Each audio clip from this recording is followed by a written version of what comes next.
All right. So we know that childhood apraxia speech is a motor planning speech development disorder. You can see this motor running over here on this motorcycle, but sometimes that motor runs, but has some disconnects. And so we know that childhood apraxia speech is a motor planning speech disorder that hinders the individual's capacity to convey those thoughts verbally. So it arises from a disconnection between the brain and the muscles responsible for articulating speech sound.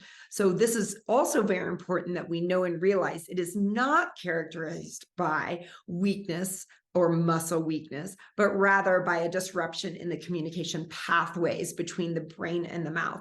So when we are treating childhood apraxia speech, we are actually working on programming and planning those correct motor planning pathways for speech. That's why it's so different than other speech sound disorders. And that is why it is so important to take a correct motor-based planning approach.